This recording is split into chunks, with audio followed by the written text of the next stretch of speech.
আসসালামু আলাইকুম, সবাই কেমন আছেন? আলহামদুলিল্লাহ আমরা তো অনেক ভালো আছি। তো আজকে একটা স্পেশাল দিন, আর এই দিনটা আসলে খুব বেশি স্পেশাল আমার জন্য, কারণ এই দিনে আমার রায়ানমণি পৃথিবীর বুকে আসছে। আর আমার রায়ানমণির জন্য অনেক অনেক দোয়া আর অনেক অনেক শুভকামনা। আল্লাহ পাক যেন তাকে নেক হায়াত দান করেন, ভালো মানুষ করে তোলার তৌফিক দান করেন, আর তার মনের প্রতিটি নেক আশা যেন পূরণ হয়। আর সেজন্যই তার জন্য একটু সারপ্রাইজের আয়োজন করছি। তো ঘরোয়াভাবেই তেমন কোনো আয়োজন নেই, তবে তার মন খারাপ, সে ভাবছে তার জন্য আজকে কোনো আয়োজন থাকবে না, সেজন্য তাকে নিচে পাঠালাম।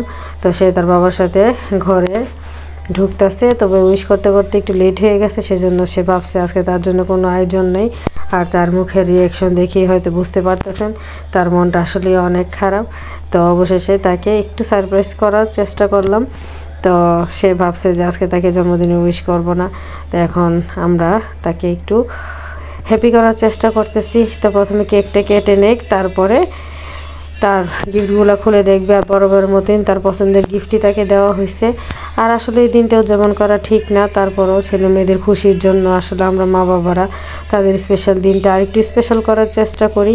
তো তার ঘড়ি খুব পছন্দ, পারফিউম খুব পছন্দ, তারপরে তার পছন্দের খাবার হচ্ছে চকলেট মিনি। তো এগুলো দিয়েই তাকে সারপ্রাইজ করে দিলাম। তো পরের দিন তার জন্য একটু তার পছন্দের খাবার তৈরি করার জন্য সব কিছু রেডি করে নিলাম। তো তার জন্য আজকে বিরিয়ানি রান্না করব, চিকেন বিরিয়ানি। তো এখানে আমি সব কিছু রেডি করে নিছি, আর কাজের সুবিধার্থে সব কিছু রেডি থাকলে আসলে কাজ করতে অনেক সুবিধা হয়। তো এখানে পেঁয়াজটা কষানোর পর তারপরে এলাচি দারচিনি দিয়ে দিছি, আর সব মশলা আমি একসাথে পানি দিয়ে গুলিয়ে নিছি, আর এখানে টমেটো পেস্ট করে রাখছি।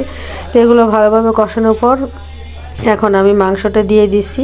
তো মাংসটা ভালোভাবে কষানো হয়ে গেলে তারপরে এক এক করে আমি সব কিছু দিয়ে দিব। তো এখানে আমি কেটে রাখা কিছু কাঁচামরিচ দিয়ে দিছি। আর বিরিয়ানি আসলে খুবই সহজ একটা রেসিপি। পৃথিবীতে যদি বলেন সবচেয়ে সহজে কোন রান্নাটা রান্না করা যায়, আমি বলবো বিরিয়ানি।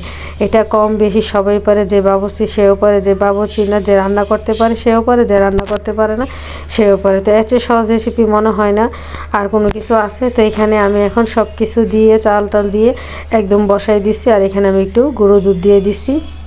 আর সব কিছু পরিমাণ মতো হলে আসলে বিরিয়ানির ফ্লেভারটাই অন্যরকম হয়। তো এখন আমি নাড়াচাড়া দিয়ে ঢাকনা দিয়ে ঢেকে দিব, আর এই হচ্ছে আমার বিরিয়ানির ফাইনাল লুক। তো বেরেস্তাটা একটু পুড়ে গেছে, সেজন্য দেখতে একটু খারাপ দেখাচ্ছে, কিন্তু আলহামদুলিল্লাহ বিরিয়ানিটা অসাধারণ মজা হয়েছে। তো এখন আমি বেরেস্তাটা দিয়ে ঢাকনা দিয়ে ঢেকে দিব। আর এই যে রায়ানমণি ফাইনালি বাসায় আসছে, তো তাকে বিরিয়ানি খাওয়ার জন্য দিয়েছি। তো খুব গরম, সেজন্য সে খেতে পারতেছে না। এই তো আজকে তাকে একটু খুশি করার চেষ্টা, তার পছন্দের জিনিসগুলো রান্না করে দেওয়া, তার পছন্দের জিনিসগুলো তাকে গিফট করা, এগুলো দিয়েই তার মনে একটু আনন্দ দেওয়ার চেষ্টা করছি। তো সবাই আমার ছেলেটার জন্য দোয়া করবেন, সবাই ভালো থাকবেন। আল্লাহ হাফেজ।